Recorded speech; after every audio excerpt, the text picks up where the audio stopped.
In every way, the deck was stacked against Epictetus. 2,000 years ago in Hierapolis, he was born into slavery. He wasn't even given a name. Epictetus just means acquired one. He was tortured. The fruits of his labor were stolen. His body was abused, like a horse that was ridden into the ground and then put down. Later, he was unfairly exiled. He went through unimaginable adversity and difficulty, and yet he triumphed. Because Epictetus didn't look at his life as a series of horrors and tragedies, but as a set of endless opportunities. A podium and a prison is each a place, he said.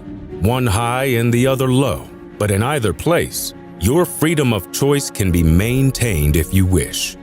Every event has two handles, he said, one by which it can be carried and one by which it can't.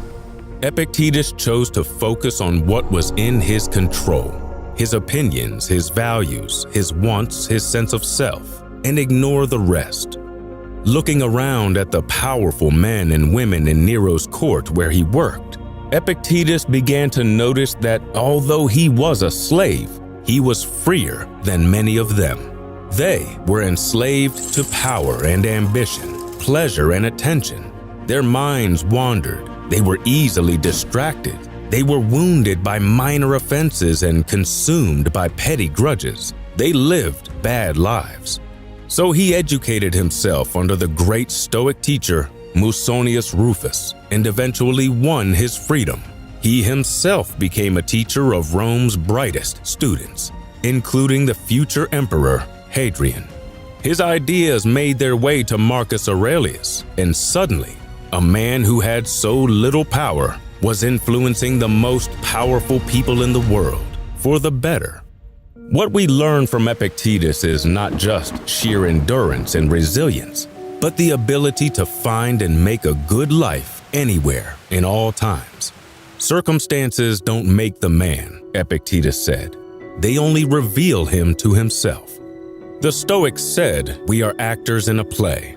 All an actor can do is play their role well and learn to let go of the rest. That's how we must see life.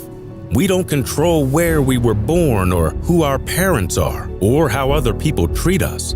We only control what we do with the material we are given. Yes, so much of it is out of our control, but we have a lot more agency than some people think. We can, through determination and skill, learn how to shape our own destiny. Control it? No. Shape it? Yes.